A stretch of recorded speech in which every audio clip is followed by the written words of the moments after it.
what the controller should be doing, in my humble opinion, is sticking with the original. Either give them an initial approach fix, clear them for the approach, and leave them alone, or actually give them vectors to final because you told them you were going to, and never go back and give them a fixed name. If you as the controller say, fly heading 240 vectors to final approach course, as the pilot, I'm going to wipe out all of that stuff. I get final approach fix and a big line that goes out from that, extending it into forever, that I'm then expecting a turn to join. And then maybe even you go so far as to turn me on base. And then on the base somewhere you say, clear direct to this fix. What? Ready.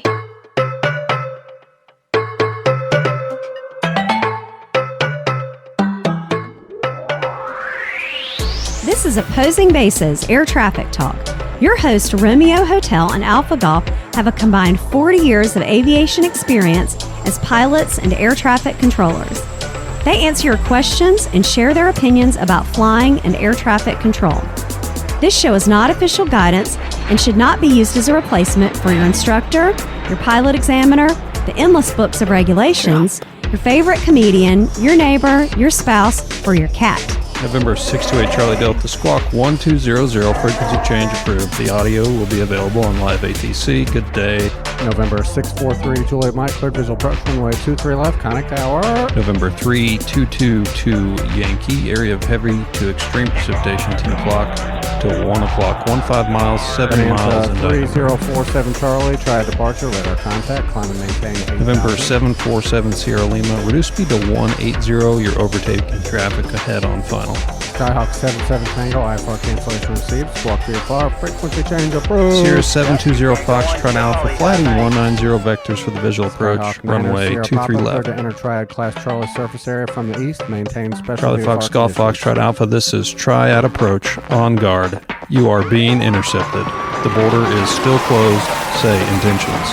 Please welcome your favorite controllers, Alpha Golf and Romeo Hotel.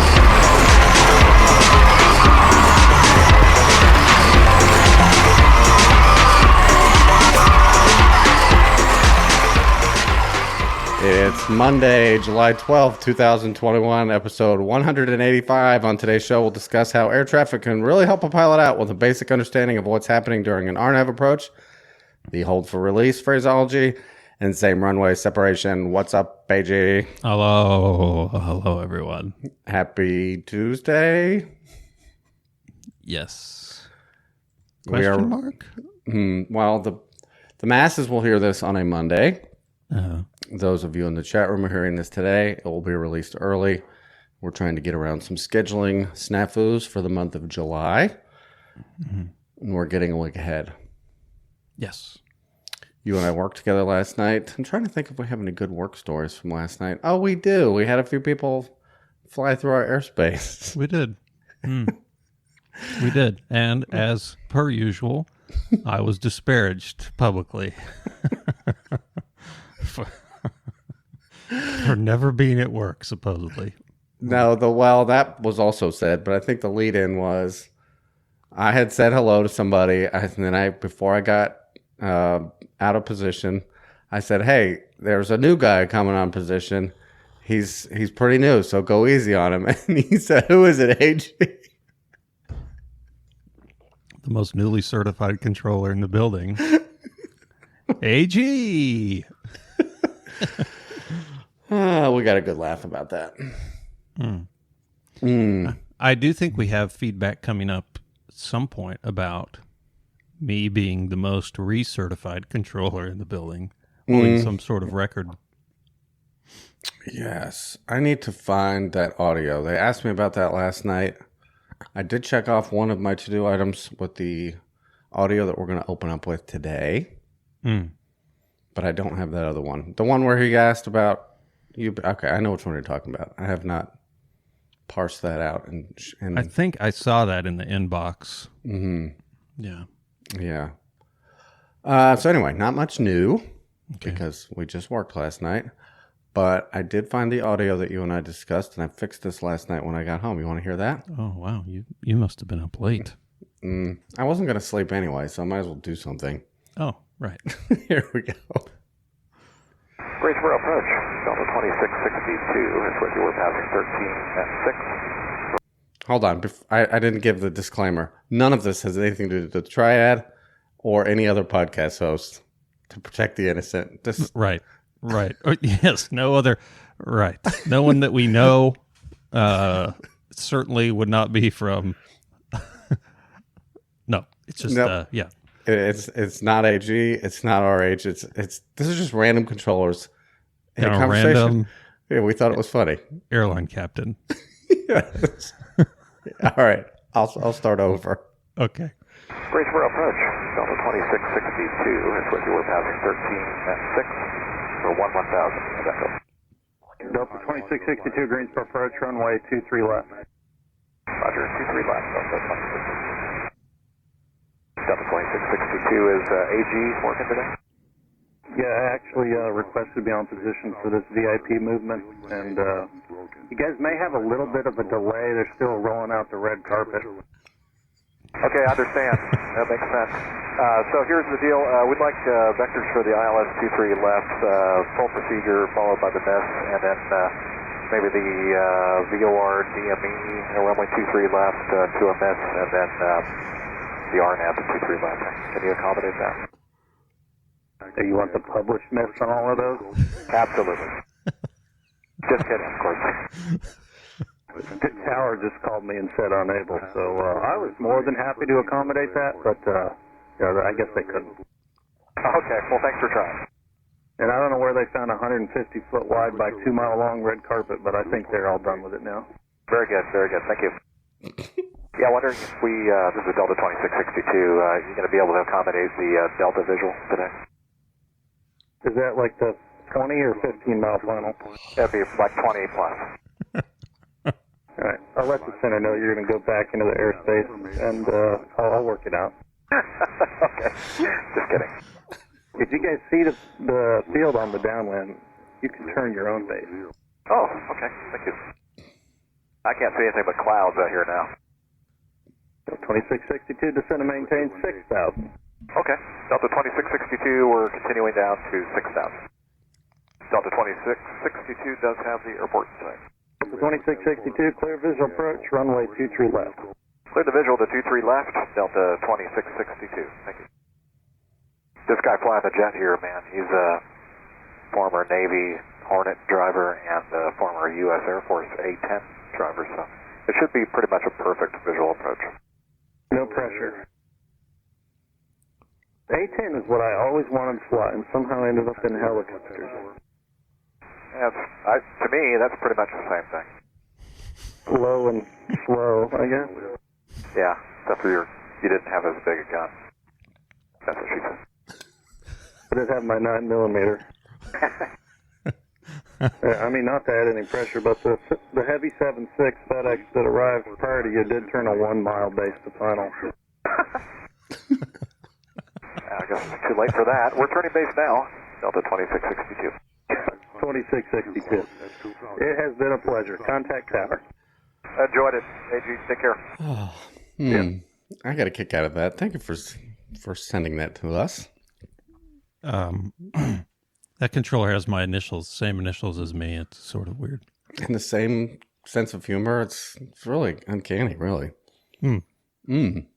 Some facility is very lucky. They are. Just random pilots check in, ask for AG. Sure, he's here. Oh, yeah. It's good to hear from him. And he sent me a message prior to arriving in the airspace. I said, I'm not there, but I know someone who will be there. Have fun.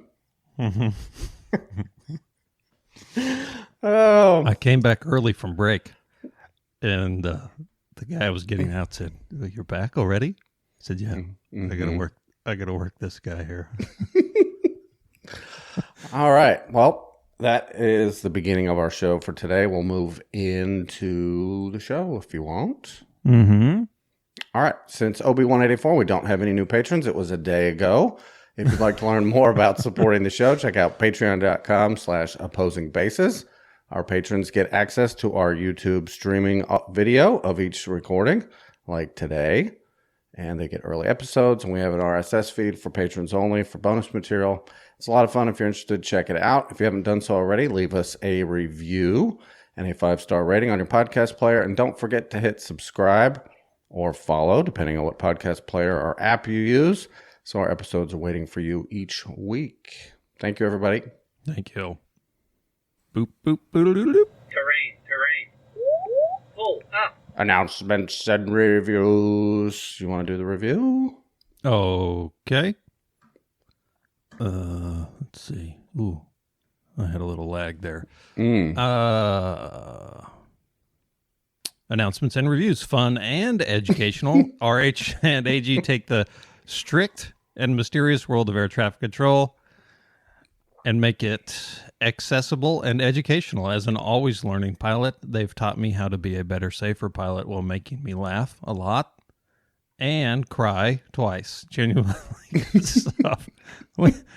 Gosh, when did we make you cry? I really am curious about that. Crying through laughter, or were you really upset about something? I mean, I know we really pushed the boundaries here, but man, I think it was quite to that level. Hopefully we didn't play one of your audios or something that was embarrassing, because we try not to do that. So, right. Mm-hmm. And if we do, we try not to list your name, phone number, address. I mean, we try. It doesn't always work like that. But all right, that's all. We don't have any announcements. No announcements.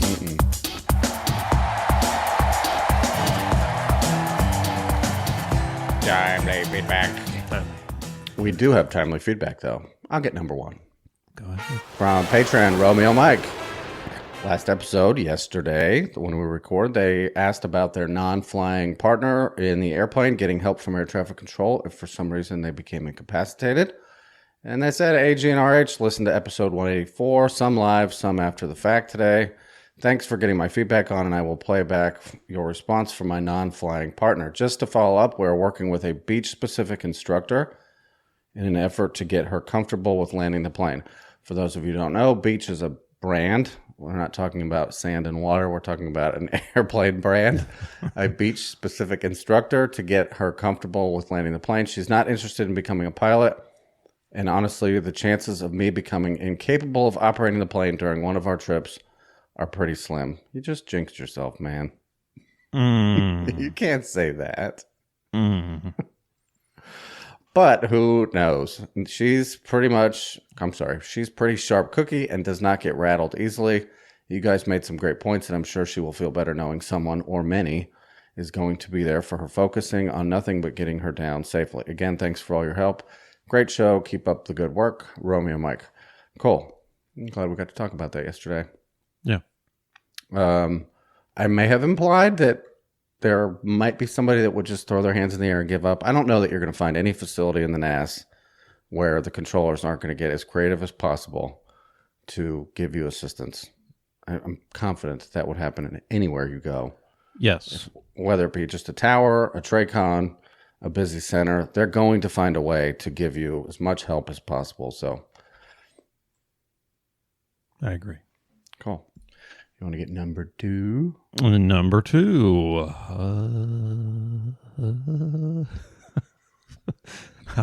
Is your computer not working? No. I was doing the banners because you killed my banner time when we skipped through the intro, which, interestingly enough, was my suggestion that I skipped over. See, because I started to make it and then thought, no, I haven't done the banners. I need this time. Just never mind. Number two, from Romeo Lima. I decided last minute to go flying on the 4th of July night to see the fireworks with my friend doing the run up. Mag drop was well within limits and everything looked good. However, on takeoff roll, one of the first things I look at is RPM.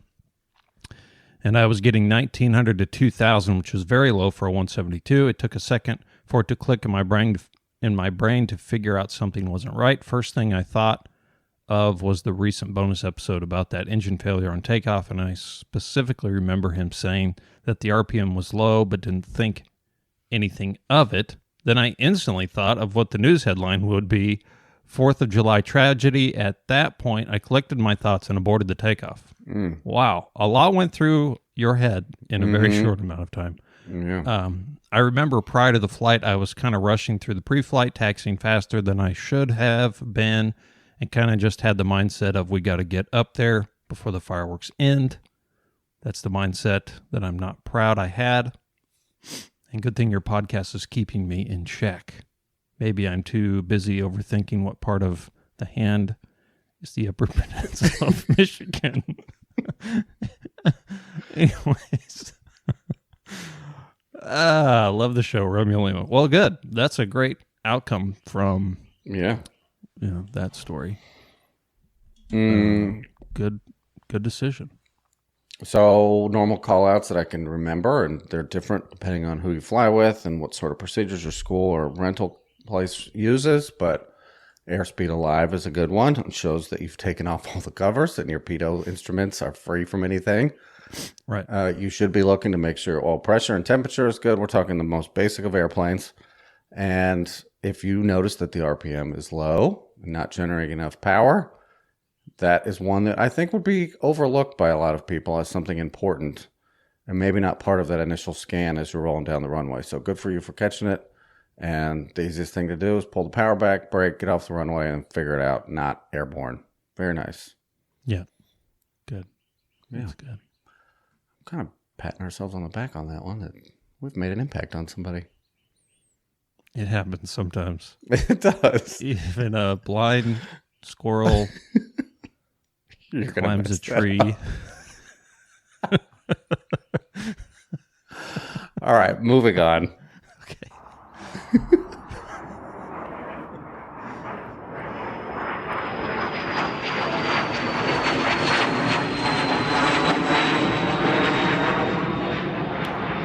All right, today's show topic is brought to you by SCAC Patron and Darth Pilot. Sent in some audio. We'll do our best to break down his questions. I'll go ahead and play it now.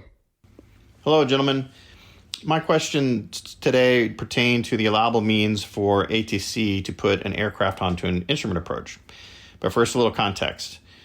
So a long time ago, during my instrument training, back when there were 3 colors of avgas, citations were a new model, and you were definitely going to be flying an NDB approach on your check ride, there were only 2 means by which you could commence an instrument approach, either from an initial approach fix or radar vectors to final, and that was it.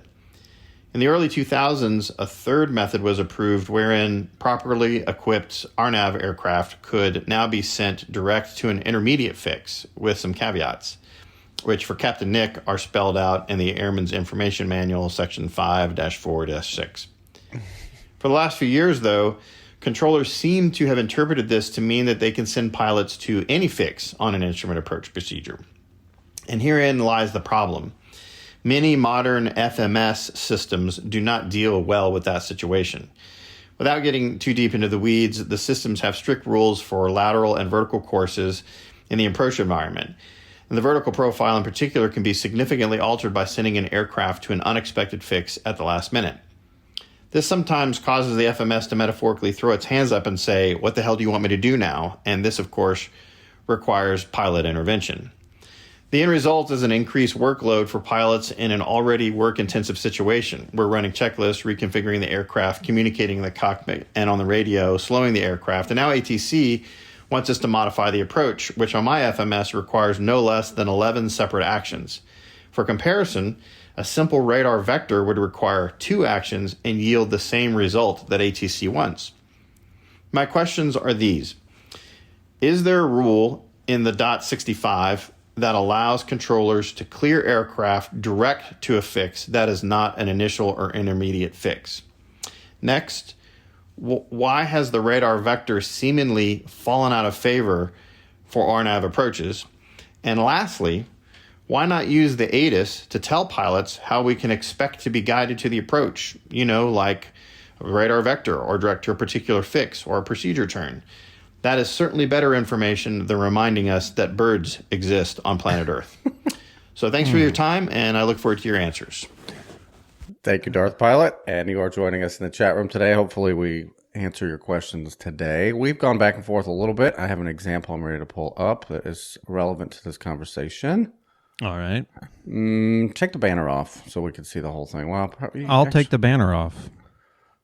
Jeez, sorry. I worked so hard on that banner, but it's fine. We'll just throw it away. I'll just put it in the trash can. All right. I have just a profile view, or it's just a plan view. Plan view of the RNAV GPS runway 28 right at Oakland. And we have a couple of the things that they talked about in the audio. Bub is the initial approach fix, and NAGV is a intermediate fix. Mm-hmm. And then Symbol down there is the kind of the brother sister fix of Bub. Right. They meet up at NAGV, and from NAGV inbound 278-degree course, and you go to Grove and a bunch of other fixes we can't pronounce before you get to the final approach fix, Kovsa. All right, let's back up and talk in context here, and sort of answer some of the big picture stuff. I kind of want to go backwards. Why do we prefer using a fix instead of the vector to final? Let's just assume, for argument's sake, for you and I, because I think it's more common in our airspace to give an initial approach fix and not some other random fix. But why do we prefer that? Well, for one, that's most obvious to me. We don't have approaches like this. Mm-hmm.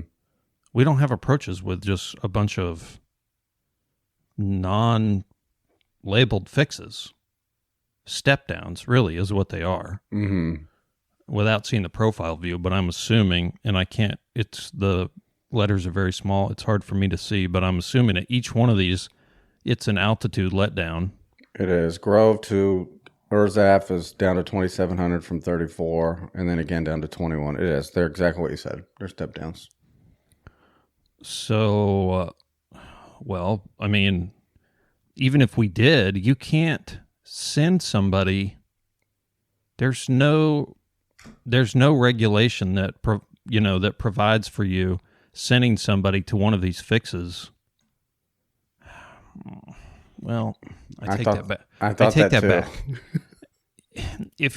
We're going to get into the weeds here. If you're using one of those as a vector to final, which is how you would be using it, you would have to, because, it would have to be provided that the intercept is 30 degrees or less, and you're joining the final at least 3 miles outside the final approach fix on an RNAV. Right. There's no exceptions to that. There's no, hey, the weather's great, so I can go at a mile on an RNAV. It is no ifs, ands, or buts, 3 miles from the final approach fix if you're vectoring to final. Agreed. Yeah. All right, I'm going to back it up and take a vanilla normal RNAV approach with a T-fix. It's much less work for the controller. Right. Okay, I see. For us to send you to an initial approach fix and clear for the approach with an altitude. It's one transmission, and the airplane or the pilot following the course is going to fly the approach, and we're not vectoring to final. The approach is doing that for you.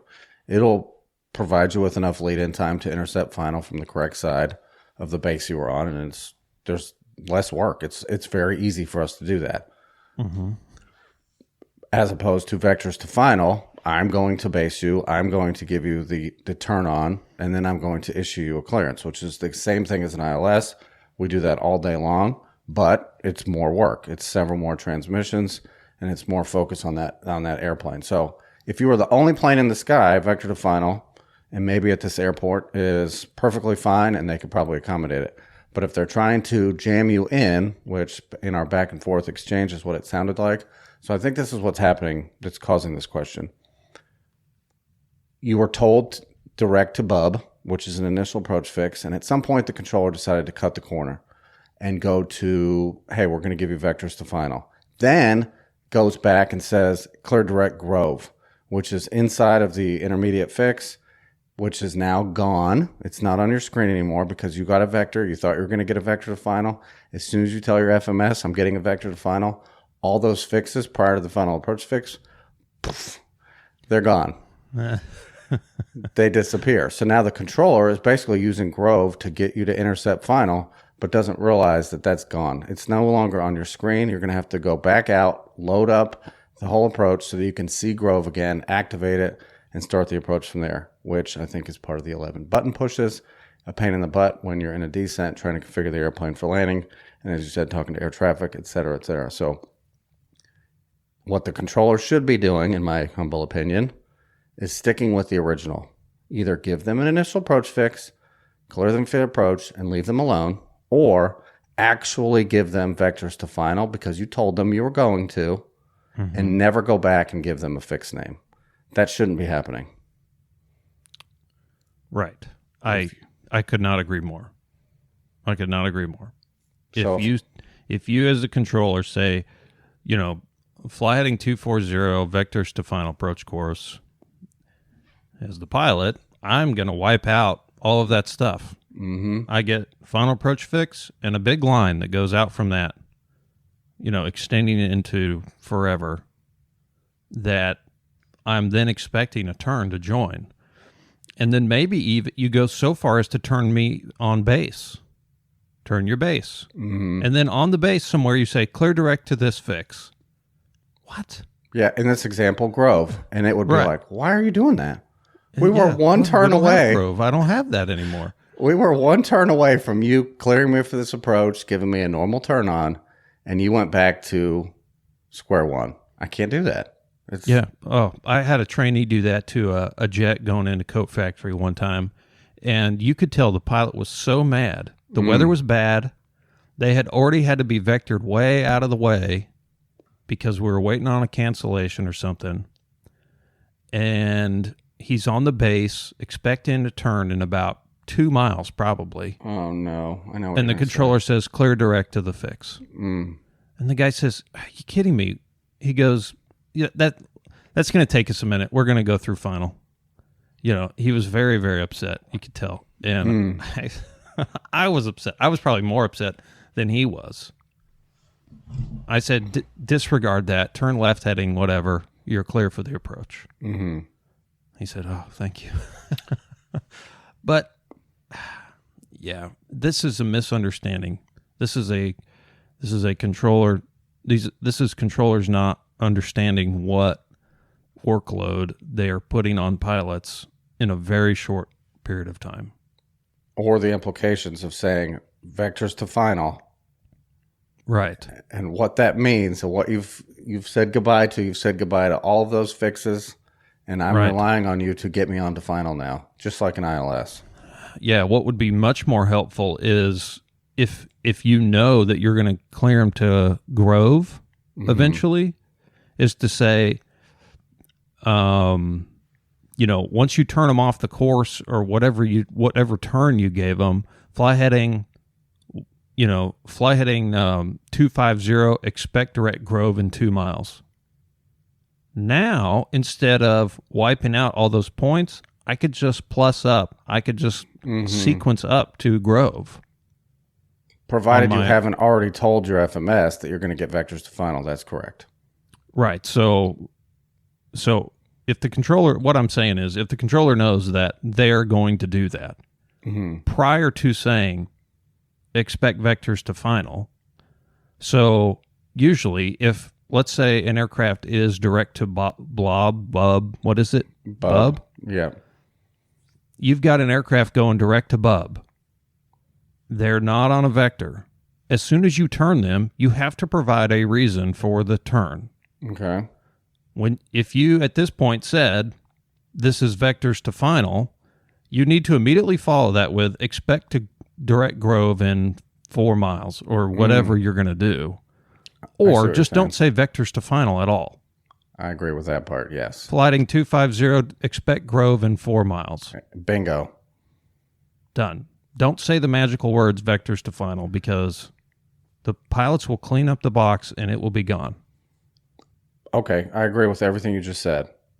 But I would ask that controller, why are you going to do that when all you have to do is put them on that heading, say vectors to final, and then wait the requisite 2 or 3 more miles before you can give them a turn on? Why go back and give them Grove?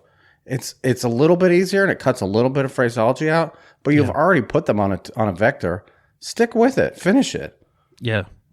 Just finish it. I think the confusion is Now, without saying anything too disparaging about the people who write the 7110, but I pulled up a little blurb in here, and one of your questions, Darth Pilot, was, is there a rule that allows this?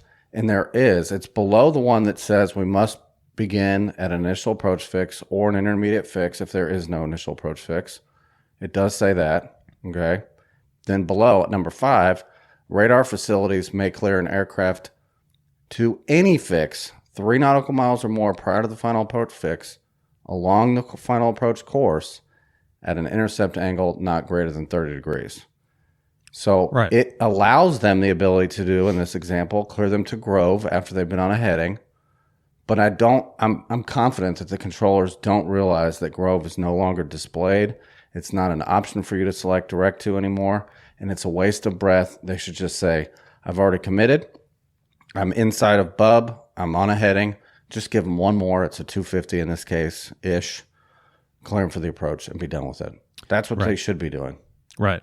That's all that initial vector was for, is to get you inside of that 30-degree swath to the final approach course. And once you're in there, once you're in that little cone, that's magical 60-degree cone from Grove, they just going to go direct to the fix. Which, I would even bet that they don't care. Like I said, is not, they can do that. The breakdown is we're not communicating that that's what's going to happen. That's the disconnect. So, and I know this has been pushed down. I've sat through briefings on this, classes on the computer. Hey, you're messing up the FMS at a very, critical point in the flight. It's requiring a high workload of the pilots to do this at the last minute. But it's one of 100 of them that you have to sit through a year, and it just gets washed out. Yes, there's not enough attention put on something that for the pilot side, this is a big deal. This happens to you every day. It's frustrating. For controllers, I'll say this nicely. If we get away with it once, there's an assumption that it's correct and everyone else can do it too. Exactly. Pilot 1 didn't complain. I'm going to do it forever. Right. I think, I don't know. I'm going to get in trouble for saying this. Say it. You need to complain. If you're the pilot and this is happening to you consistently, especially at the same facility, don't do it on frequency, but get a phone number, call the building, and say, hey, this is messed up. We can't do this. We had a problem very similar to this, not quite the same, but when RNAV approaches first started to come into use and we got the capability to do them in the helicopter, there was a lot of confusion about how it could work and how it could not work. And we had an approach control clearing us for an approach from a very weird angle in a very bad spot. And on a check ride, it's really putting the student or the person getting the ride in a bad position because it wasn't legal. And it took us calling them and having a little, sit down conference call and going, hey, this is how we're interpreting this, and this is what it's doing to us on our end. It's very, very difficult to make this happen in the FMS. And we feel that it's not legal. Now, in this case, this approach clearance might be legal, but it's highly inconvenient. And the workload that it's putting on the pilots during the final phase of flight, during the approach phase of the flight, it's really unacceptable. It's unacceptable. Especially if the weather's bad or, there's other stuff going on in the cockpit that, it's just a very busy time. I can see why the controller would do this. It's cutting a corner, and they may be jamming you in front of somebody else sequence-wise. Either I turn you now or you don't. But they need to realize they've committed to a vector, and they should just stick to it at that point. It's what we talked about today is pretty advanced for most controllers' knowledge of RNAV approaches, and they're not going to want to hear past the first sentence. So I'll go back to the basics. If there's any controllers listening that are confused, either give them an initial approach fix and stick with it, or tell them they're getting vectors to final and give them vectors to final just like you would on an ILS, and don't go back to those approach fix names outside the final approach fix. Yep. And for the pilots that it's happening to, you're going to have to complain about it. Yep. They're not going to, it won't stop. Because we're not reaching controllers. We're reaching you guys on the flying side. That's the most of the audience here. It's not controllers. And so they're not going to get the message unless it's from you. You've got to tell them, hey, no, we can't do that. You really want to throw a wrench in their plan when they say clear direct to whatever, say, no, we're unable. Yeah. We need a heading. Yeah, we need a heading and we need a vector to final. That might actually clear it up pretty quick. Okay. Yeah. I've already wasted my voice telling you something, and it's going to make them think about it for a second. Somebody should rewind and say, I wonder why I couldn't do that. Well, you told them vectors to final, and that, but I'm not sure we've ever been taught that in any sort of formal environment here. You don't think so? If you, like you said, if we did, it was a brief that, here's a piece of paper, go sit down and watch this, and we're clicking through, and the time spent to actually understand it is not there. No. And appreciate what we're doing for the pilots and this controller may think, oh, look, I'm giving them a shortcut. What's the big deal? Yeah, it's a shortcut, but you gotta follow through with the whole thing. Yeah. The other question you had, why don't we put it on the ATIS on telling them how to join the approach? It's actually a pretty good idea. I kind of related, I thought, on the FedEx nights, why aren't we advertising these RNAV approaches? It would cut down on our workload so much. Yeah. They can all do it. The minimums are as good as the ILS. Yeah.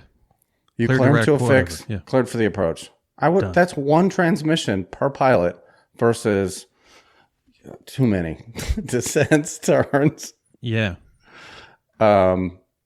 If we put that on there, I think it would probably make the national news. Why are they advertising RNAV approaches instead of ILSs? If the weather were below, I'm just going to throw a number out, 1,000 feet. But the minimums are almost the same now on the LPV. So yeah. I think it, in the tower we advertise, we put the ATIS out there. It depends on the controller, and we aren't in the habit from a tower perspective telling controllers downstairs how they're going to do their job that day. So it may be informative to put it on there. Hey, expect this fix for this approach. That doesn't mean the downstairs is going to do it, even half the time. So it might be pointless to put it on there. Yeah, and that's the other point about the ATIS is, at the time, that might be the controller's needs for you to go to that random fix. But the next guy, that's not going to work because of where he's at, the angle that he's at or whatever.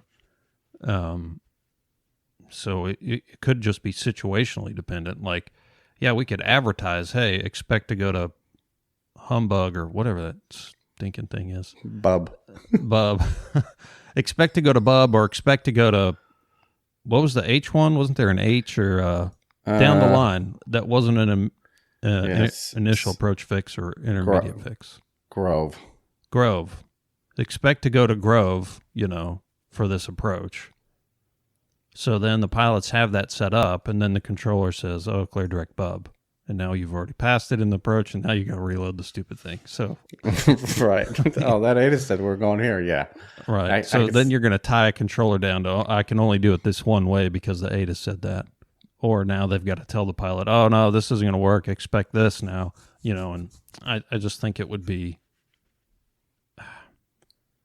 if you could do it to every plane, great.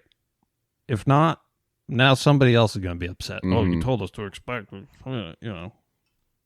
This one last thing I have mentioned on this. We get this a lot. Pilots will request a fix when they get into the airspace. And from a pilot perspective, I understand why they're asking for it. Some controllers don't get it, but it does clear up a lot of their workload. They can put the fix in, activate the approach from there, and I don't touch them again. That's it.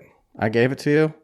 I'm done. At Coat Factory, the Cackle fix is one that we commonly use.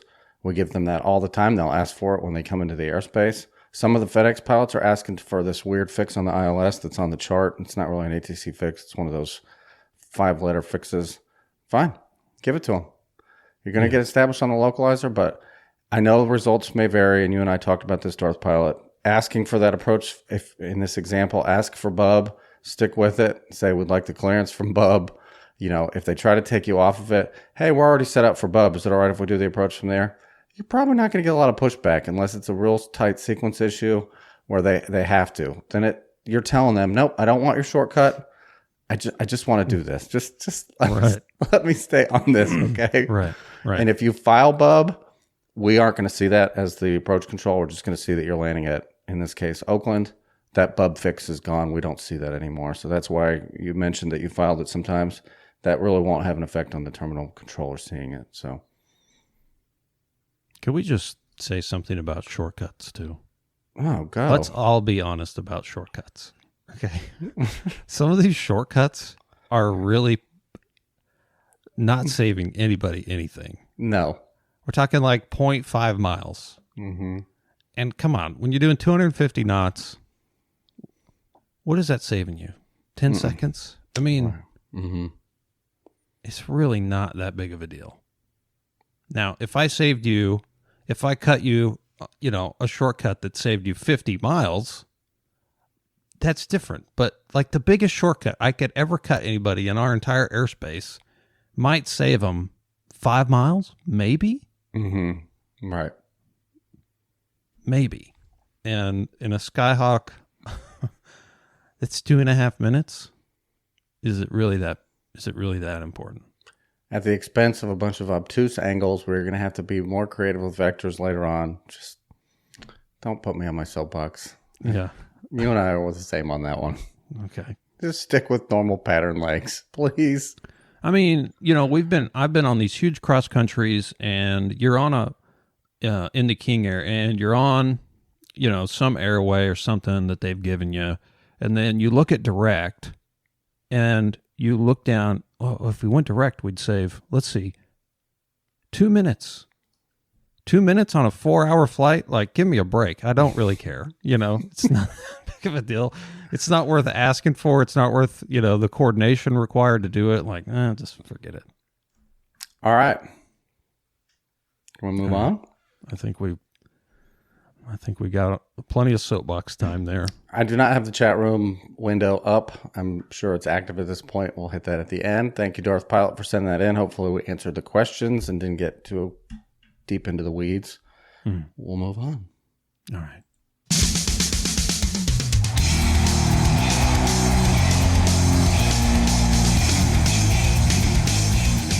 Feedback time. Feedback. All right, number 1's getting skipped. If we have time, we're going back to it. I'm going to start with number 2. How's that? Oh, okay. All right. From Patreon, Echo Charlie. Good morning, guys. Echo Charlie from the middle of the Metroplex and the amazing Opposing Bases chat room. Longtime listener, first-time caller, habitual liar.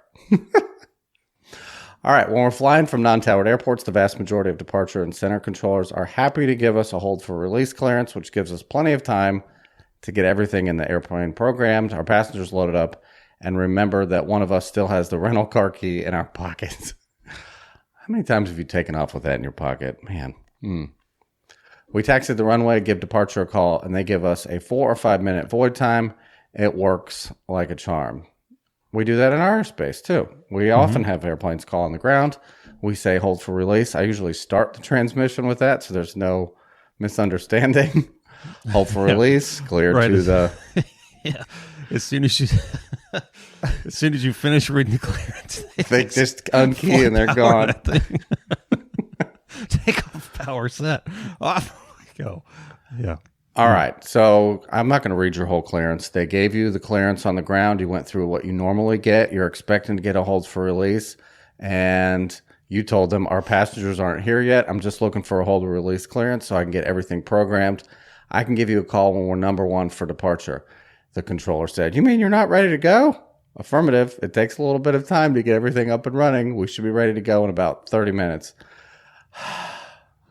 November 123 Alpha Bravo. IFR clearance canceled. Just give me a call when you're ready to go. I don't need that much time to get you out of that airport. What? I know. That's exactly what I said. I had to read this a couple times. Oh, my gosh. Echo Charlie says, I understand that. I'm just asking for a little bit of time so I don't have to deal with a reroute shortly after takeoff. Just give me a call when you're ready to go. The controller said, I'm not sure how he made the dial tone transmit over the radio, but there it was. He hung up on you. That's We got everybody loaded up, taxied out, and called them when we were number one. We got the exact same clearance as earlier with the same squawk, and everything worked out fine. We go into this airport every 3 or 4 months, and it's always a hassle to get a hold for release clearance. Do you guys have any insight on why this is the case? See ya, Echo Charlie. I have no idea. I went and reread the rule. I tried to figure out if there's some sort of nuance that maybe we just don't understand at our airspace. Why are we doing it? In other words, am I doing something wrong? And no, it is 100% normal, endorsed, legal, regular practice to give a hold for release off an untowered airport. And when we do say you're ready to go, if we have to block for airspace or keep overflights away, it's for a couple minutes. We may give them 10 minutes. I've never given anybody more than 10 or 15 minutes, but it's dynamic. It depends on the traffic. But I cannot think of a good reason why that controller didn't do that. There's a strip marking we even put down. So if I was relieved, say I gave the clearance, I check a box that says the clearance was issued. I also put down the void time if you were released. But oftentimes someone will write HFR, hold for release, on there. So there's no confusion. This airplane has their clearance, but they're not going to just come off the ground at any time. They're going to call back again. It's totally normal. I don't know why that controller did that. Oh, I do. They don't know the rule. I mean, how is that possible? I don't know. I mean, we're so inundated with, satellite airport ops. It would be a huge pain. Think about at a regular towered airport. Oh, no, sir. No, we can't read your clearance until you're down there at the end of the runway ready to go. That's ridiculous. Yeah. Guys call for their clearance like an hour early sometimes. Yeah. Hey, we're waiting on passengers. We'll just go ahead and get our clearance. No, sorry. No. No, can't do that. Nope. You might just take off. What? Maybe that's the case where they don't know the rule, but I think there's something else going on that we just don't understand. There has to be a better reason than I just don't know that I could do that. How have they gotten through their training and not heard hold for release? It's in the book. I know. It's in the book. So here's my suggestion. Is it in non-radar operations? Maybe that's why. No, it's in chapter. I don't know which chapter it was. No, it's not. I don't think it is. It's not non-radar. Okay. I mean, it technically is a non-radar function because you're, but. All right, my suggestion is find a phone number to call that's not the RCO or GCO and get a supervisor on the phone and tell them exactly what you asked us. Hey, I get hold for release everywhere in the NAS except here. Is there some reason you guys can't do that? We're not going to take off. We just want to get it all typed in and ready to go. We'll call you when we're number one at the end of the runway like we do everywhere else. Yeah, and yes, and the reason that we're calling now is so that if you have a reroute, we're not doing that with the plane running at the end of the runway with passengers on board. Yeah. It's almost like efficiency or something. Thank you, Echo Charlie. You want number 3? I vaguely remember that word being at the beginning of the 7110. Number 3. Patron Romeo Whiskey. Hey guys, here's my solo story. Check ride story will follow shortly. I would have done audio, but I'm listening to 179 live as I type. Sorry, AG, if you get this one. Dang it. Dang it. I soloed on April 18th. Okay. Nope. I thought we would get the... we've done this. We've done the cheering for him. This is finally the solo story. We've celebrated this. Okay. I'm very sorry. 1 month. 1 month. Later. 1 month and a day later, I was taking my check ride. Here's how it happened. Some background due to delays in getting my medical. I needed special issuance. I had accumulated 40 hours without soloing. All of my training requirements were complete, including night and cross country. For various personal reasons, I stopped flying after September 2020. Go forward to April 2021, and I was ready to finish my private. I scheduled an initial training flight with my instructor to start the process and getting back to being solo ready. The morning of April 18th was a beautiful, calm wind morning. Just prior to pulling the plane out, my instructor and I were talking about our plan for the flight. he made a comment that this would be the perfect weather for you to solo in. You'll probably end up having a nasty crosswind, though. I haven't asked him yet if he knew I would solo that morning. We take off and do some normal private pilot maneuvers in the practice area, then come back to the airport for some pattern work after the third or fourth landing. As we're departing, my instructor says, if you can show me 3 or 4 more landings like that one, what do you say to going up on your own? I was certainly a bit surprised, if not pleasantly surprised. We had a quick discussion about whether or not that was a good idea and agreed that I would go ahead and solo. After going inside for a bit to get all the endorsements from my CFI, I went back out and soloed for 0.6 hours in the pattern. On my first attempt at landing, I went around because I was just too fast and floating due to forgetting my second notch of flaps. For normal landings, my club teaches 20 degrees versus full flaps in the 172. I did 3 more laps in the pattern, 2 of them touch and goes and 1 full stop. Other than one excessively wide pattern, there was nothing out of the ordinary. As I had suspected for a while, my solo was pretty anticlimactic, other than being alone in the plane. That said, after my final pattern, and as I was taxiing back, I started laughing uncontrollably with excitement. Romeo Whiskey from the birthplace of Aviation City. Cool. Yeah. Yeah, I've had that feeling before. The circumstances were slightly different, but yes, there was a lot of laughing. Solos are fun. I like that story. Yeah. And yours was unique that you soloed on day 1 and then on day 2 did your check ride because you got a lot of your training done during a wait for a medical. So really interesting story. Yeah, that is pretty unique. Yeah. Cool. All right, number 4 from Tango Mike, Romeo Hotel and Alpha Golf. First, I'd like to thank you for the podcast. As an instructor getting close to making the jump to the airlines, I still learn something new from every episode.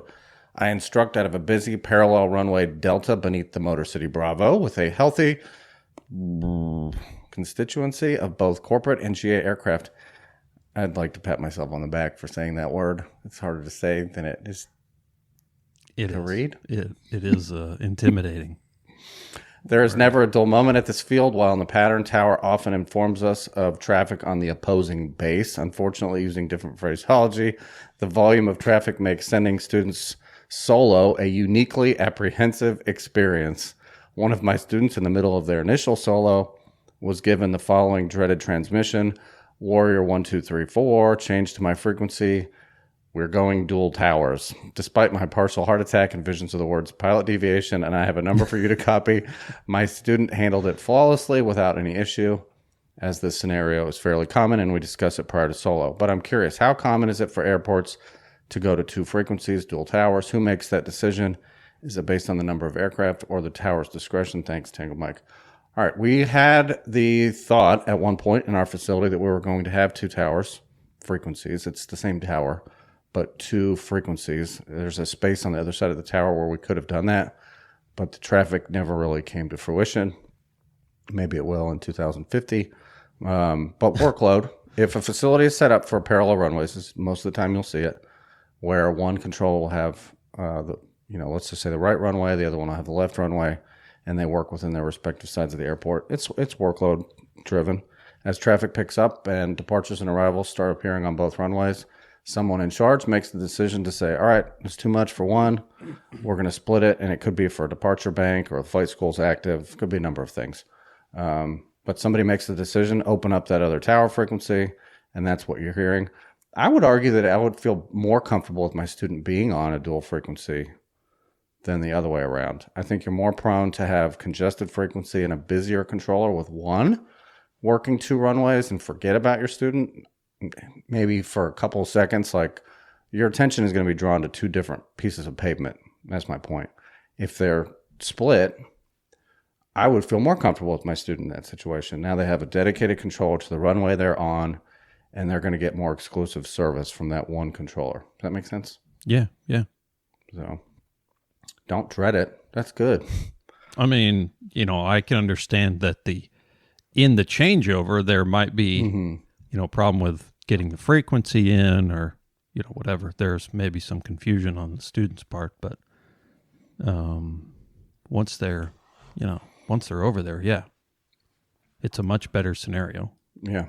And they should be able to pick out their call sign, get less mixed up in the mix of traffic, we'll put it that way. Less chance for wake turbulence issues with departures in front of them. They might be doing it like we do. Put the little guys on the runway over there for touch and goes. We can have 3 or 4 in the pattern, and then we'll just use the other runway for the jets, arrivals, and departures. Keeps everybody separated by speed, performance, and all that. Yeah. So, cool. All right. You want the next one? Number 5 from Julia Charlie. Hey, OB team.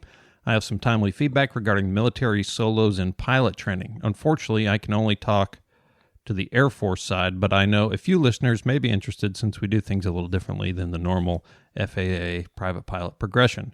As you talked about, the helicopter community will do the same as the Army conducting BROLOs?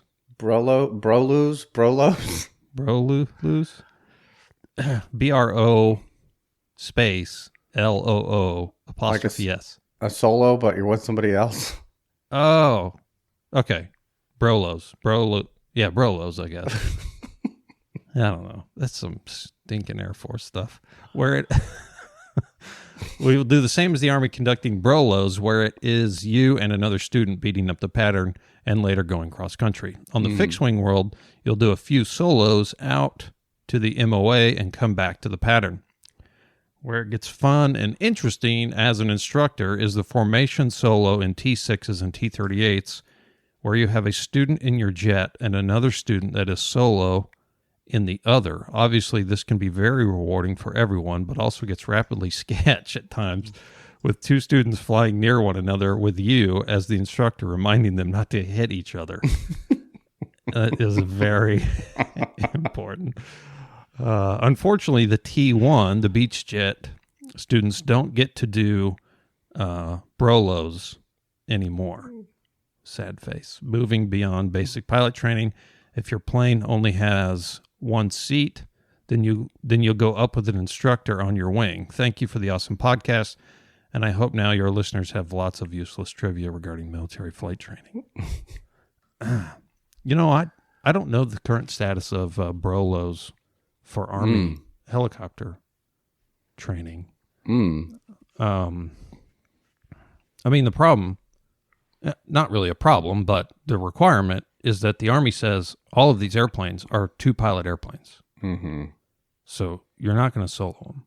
I mean, the King Air is probably about the only one that you actually could fly single pilot safely. The Chinook, there's too many buttons and stuff that are important that you can't reach from one seat. It would be a really bad idea. Could you do it? Yeah, I'd still want another body up there that could reach stuff. The small helicopters, obviously, Jet Ranger, which they're phasing out if they're not completely gone already for initial, you could do that. They're made to be flown single pilot. But I really don't think it's that great of an idea. You got these guys that are, 20 hours or less in a helicopter. Right. They really don't have any business flying it around by themselves. So I think it's a good policy. The Brolo. I've never heard that before, but leave it to the Air Force to make up some ridiculous name. The beach jet, I cannot imagine flying it solo pilot. It's a button issue too, and in terms of being able to reach, you can get there. It's not as convenient. You may have to get out of your seatbelt to get to certain things. It's not designed for single pilot. It can certainly be operated by one if something happened, but it would be a lot in terms of physically getting to all the things you need to get to in certain cases. Yeah. So, cool. We were talking about that last night. You were talking about single pilot, dual pilot. Yes. How the GA community is very single pilot oriented, which is very different than the way once you left GA and started in the airlines, it is a crew, this is a crew function. You should not be over there by yourself doing everything. It's not the intent of it. I still say single pilot IFR, even if the weather's great, is probably the hardest for a pilot to get used to. And those pilots earn their pay hour by hour if you're by yourself. Yeah. That's tough work. So, All right, number 6. Why did I turn this screen off? From Patron Tango Bravo. Hi, gents. I have a question about IFR routing. I subscribe to IFR Magazine, for which controllers contribute a plethora of content.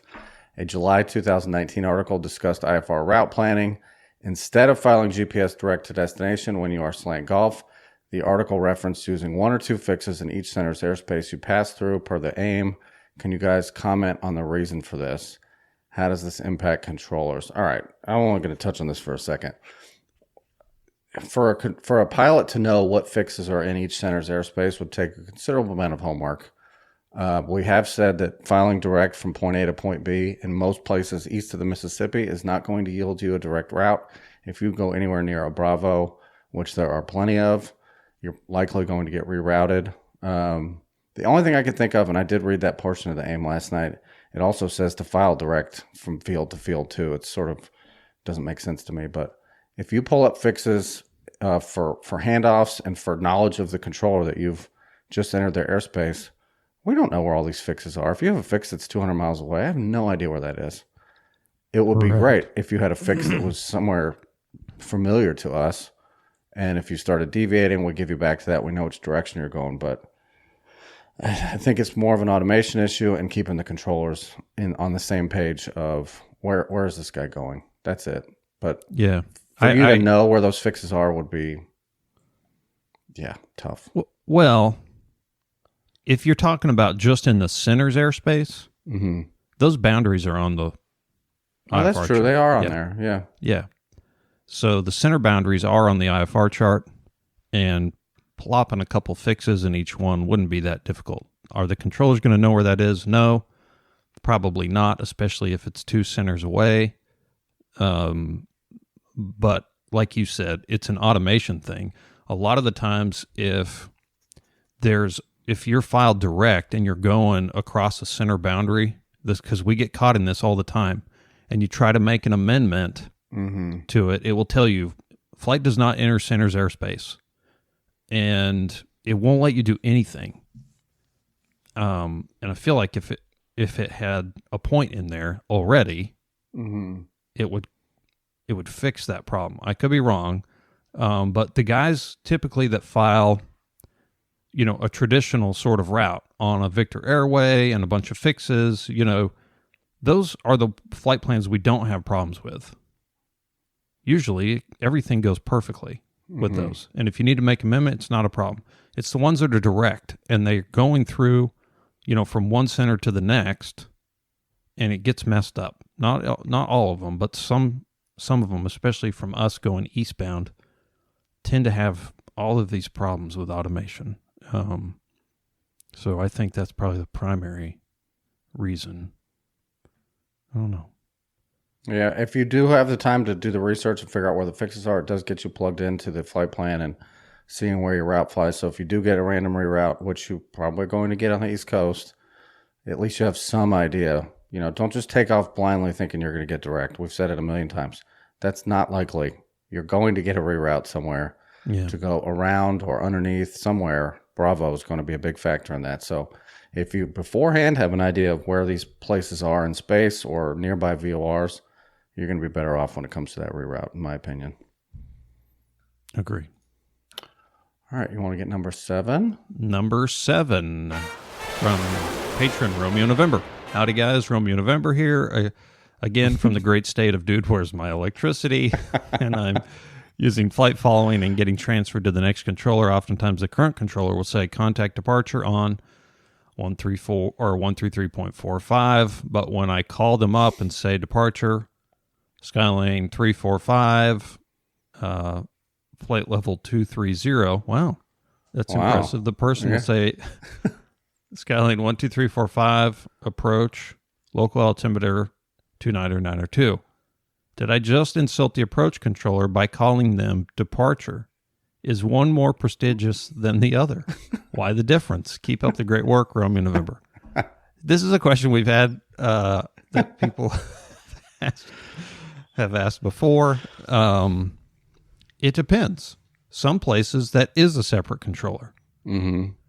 Departure is a separate controller than approach.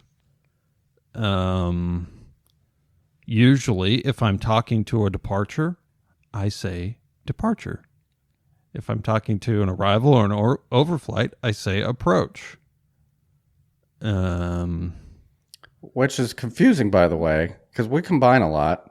Yeah. And on the mid, we're combined to everything. For a small period of time, it's ground, clearance, tower, departure, arrival, final. Yes. So you sort of have this, there's a pause. I know I'm guilty of it. When you check in, I'll just said goodbye to, or said, radar contact to a departure, tried departure, radar contact, climb, maintain, and then the next arrival comes in, and you're not departure to them. That you're not insulting anybody, but the controller is changing their role and their title based on who's calling them. It gets confusing for me. I have a small brain. I have to think when I look at the strip and who am I talking to. But to answer your question about the insult, I don't think it's an insult.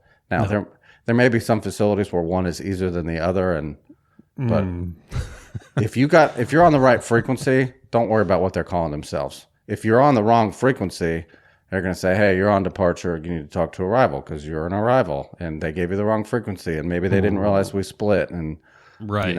Right. But Here's you're not a pro insulting tip. anybody. Here's a pro tip. Don't say approach or departure. Just say the name of the facility when you check in. Hey, Triad, it's November 123. Then you can't really be wrong. It's just going to be...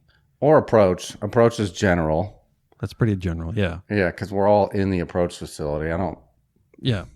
And if you don't know the name of the facility, then you can just say approach. I would say, if you had to say one or the other, just say approach. Mm-hmm. If you don't know if it's departure or approach and that matters, just say the name of the facility.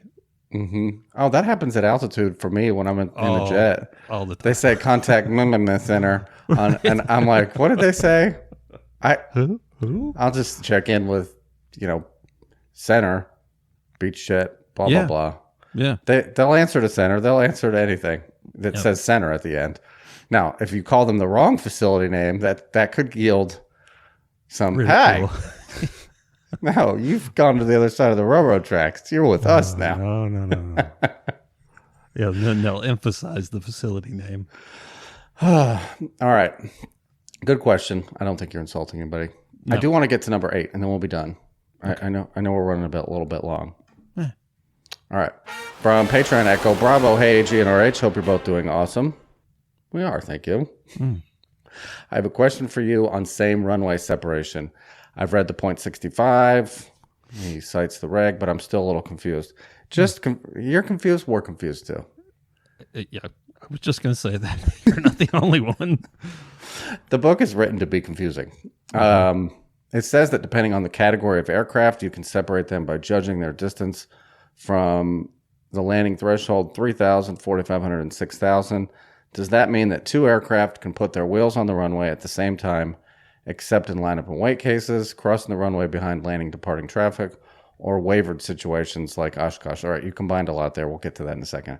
If the aircraft is in front, is departing, I understand that it needs to be airborne for the separation to be applicable. If you can determine it by the distances by reference to suitable landmarks, it need not have crossed the runway. And if the following minimum distance from the threshold exists. All right. I'll skip to the answer of this in a second. I'd love some clarification on this as I'm having trouble interpreting the regs myself. As always, loving the show. Keep up the great work. All right. Until you actually see this get applied, it is confusing. Yes. And at a facility like ours where it's not necessary to have two airplanes arrivals on the same runway at the same time because we don't have that much traffic, we don't even see it that often. But strictly speaking, so we have categories of airplanes that the pilots probably don't even know exist. This doesn't have anything to do with heavies. It's just based on engines. Category 1 airplanes are less than 12,500 pounds with one engine. Category 2, same weight restriction, less than 12.5 with two engines. And Category 3 is everything else. Jets, small pluses, A Pilatus is a small plus. Yeah, turboprops Right. are going to be Cat 3s. I may have misspoke. Is a Pilatus a small plus? Are they over 12.5? I don't know. Anyway, if two Category 1s are arriving, they can be 3,000 feet apart, and it's okay. We do have suitable landmarks. We have runway markers on the runway. We can see how much distance they've taken up. We have a center. We have a middle of our GA runway is exactly 4,500 feet to the taxiway. So if we had a Category 2, which is a twin, behind a Category 1, and the Category 1 had passed that 4,500 foot mark, you could have them both on the runway. That's not that common. We don't see that a lot here, but at certain airports, that happens all the time. Mm-hmm. Departures, unless there's a jet involved, or Cat 3, you can have one rolling down the runway. As long as they get to the 3,000 feet, you can clear the other one. They can both be rolling down the runway. The first one doesn't have to be airborne yet, unless you have a jet. They have to be 6,000 and airborne. Did I say that incorrectly? Let's see.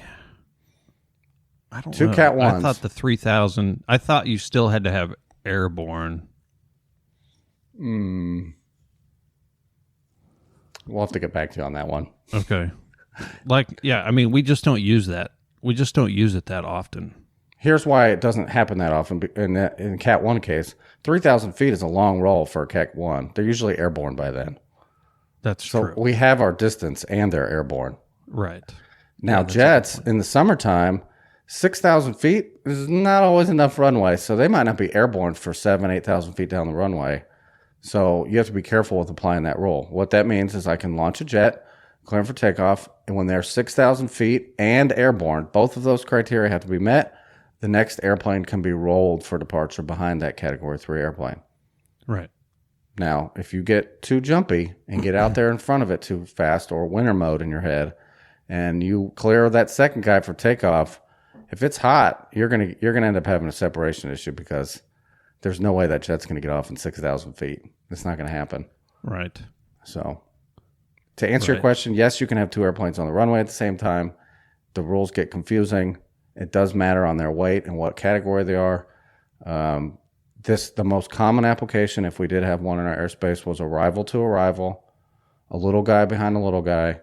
The number 2 thinks that you can't have that first one on there, and they'll go around. Or they'll clarify. Just verify we're cleared to land.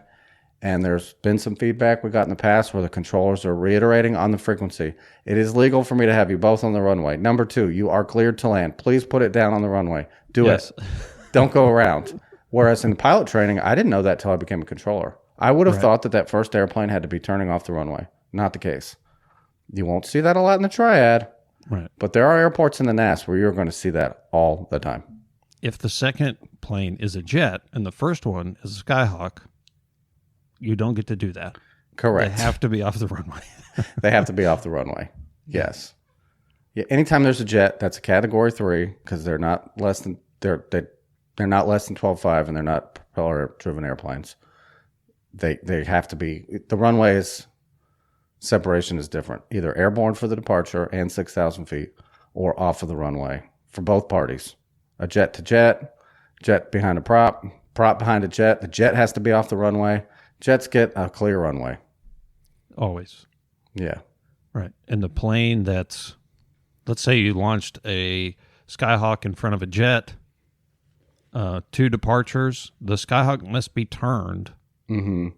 If he's still over the runway, must be turning off away from the runway before that jet starts his roll. Because you're launching a bullet behind him and you need him out going of the way. To rapidly catch him. Yeah. All right. I know I went over that quickly. Hopefully that cleared that up a little bit. But if you're not in a controlling environment where you have to apply this, it's not going to make a lot of sense. At AirVenture, you mentioned that. They have all sorts of funny rules for AirVenture. They're landing 2 or 3 airplanes at a time on a surface with dots that's nodemed out and proceduralized and definitely unique. That's not normal. So, yeah. Speaking of which, I think Mike and I are going to work on a NOTAM episode. We'll go over the differences this year. I'd like to do that in the next couple of weeks, like we did last year on the NOTAM. I guess that is an announcement. Okay. Mike doesn't know it yet, but Mike, I want to do the NOTAM again. Mike. We do not have a new question of the week. We skipped number 1. It's audio. I'll play it on the next episode. If you want to find a way to keep your headset clean of dust and funk, check out atcsax.com and pilotsax.com and find a nice little bag you can put your initials on to keep your headset nice and clean and cozy while you're not using it. AG?